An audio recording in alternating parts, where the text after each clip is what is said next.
Hi hello friends welcome back to our channel. So ఈ రోజున వచ్చేసి మన తెలంగాణలో ఉన్న ఎవరైతే రైతన్నలు అయితే ఉన్నారో రైతు భరోసా సంబంధించిన తొలి విడతల డబ్బులైతే ఈ రోజున విడుదల అవ్వడం అయితే జరిగిందండి.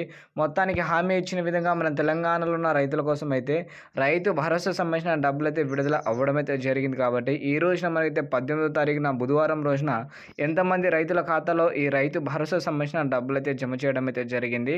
అలాగే రేపటి 19వ తారీఖున ఎంతమంది రైతుల ఖాతాలో డబ్బులైతే వస్తున్నాయని చాలామంది మన రైతులందరూ అయితే అడుగుతున్నారు. కాబట్టి మనమైతే ఈ రోజు వీడియోలో వచ్చేసి మన తెలంగాణలో ఉన్న వారి కోసం అయితే రైతు భరోసా సంబంధించిన తొలి విడతల డబ్బుల గురించి అయితే విడుదల మనమైతే తెలుసుకుందాం. కాబట్టి ఒక్కసారి వీడియోని కొంచెం ఎండ్ వరకు చూడండి. కొత్తగా చూసే రైతులు ఎవరైతే ఉంటారో తప్పకుండా వెళ్ళి మీరేం చేస్తారంటే మన అను ఇన్ఫో యూట్యూబ్ ఛానల్ అయితే సబ్స్క్రైబ్ చేసి పక్కన ఉన్న బెల్ ఐకాన్ని ఆల్లో పెట్టి ట్యాప్ చేసుకుంటే ఇలాంటి లేటెస్ట్ అప్డేట్ ఏది వచ్చినా సరే వెంటనే మన ఛానల్ తరపున మీకైతే అందడం అయితే జరుగుతుందండి. ఓకేనా? సో ఇప్పుడైతే లేట్ చేయకుండా వీడియో అయితే స్టార్ట్ చేద్దాం. వీడియోని లైక్ చేసేయండి. ముందుగా చూసుకుంటే మన తెలంగాణలో ఉన్న రైతుల కోసం అయితే రైతు భరోసా సంబంధించిన తొలి విడతల డబ్బులు అయితే విడుదల అవ్వడం అయితే జరిగిందండి. సో గత 3 రోజుల నుంచి మన తెలంగాణలో ఉన్న రైతుల కోసం అయితే రైతు భరోసా సంబంధించిన తొలి విడతల డబ్బులు అయితే విడుదల అవుతున్న విషయం మనందరికీ తెలిసిందే కదా. సో ఈ రోజున వచ్చేసి మన సీఎం గారు రేవంత్ రెడ్డి గారు అలాగే వ్యవసాయ శాఖ మంత్రిగా తుమ్మల నాగేశ్వరరావు గారు ఏమన్నారంటే వానాకాలం సీజన్ సంబంధించిన పంట పెట్టుబడి సాయం కింద రైతు భరోసా సంబంధించిన నిధులు అనేది అన్ని జిల్లాల్లో ఉన్న రైతులకైతే ఒకేసారి విడుదల అవుతున్నాయట.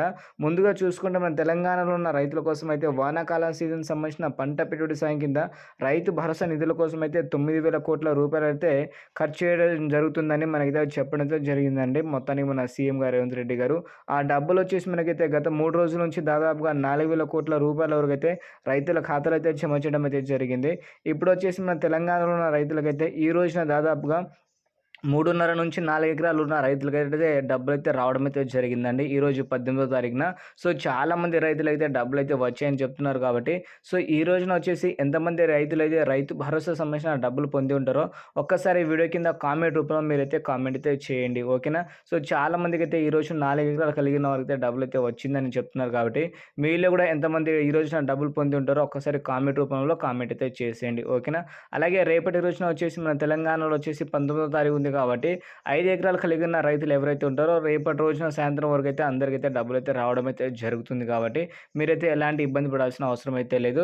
వానాకాలం సీజన్ సంబంధించిన 1 నుంచి 10 ఎకరాలు కలిగిన రైతులు ఎవరైతే ఉంటారో అందరికైతే ఈ డబ్బులు అయితే రావడం అయితే జరుగుతుందండి. మీరు ఎలాంటి ఇబ్బంది పడాల్సిన అవసరం అయితే లేదని ఈ రోజున మన వ్యవసాయ శాఖ మంత్రిగా తుమ్మల నాగేశ్వరరావు గారు చెప్పడం అయితే జరిగిందండి. ఇంతవరకు మీరు ఎంతమంది డబ్బులు అయితే పొంది ఉంటారో వీడియో కింద కామెంట్ రూపంలో మీరైతే తెలియజేయండి. చాలామంది కామెంట్ చేయడం మర్చిపోతున్నారు. ఒక్కసారి మీరైతే కామెంట్ అయితే చేసేయండి. ఓకేనా? సో ఇలాంటి ఇన్ఫర్మేషన్ కోసం తప్పకుండా వెళ్ళి మీరేం చేస్తారంటే మన అను ఇన్ఫో యూట్యూబ్ ఛానల్ అయితే సబ్స్క్రైబ్ చేసుకోండి.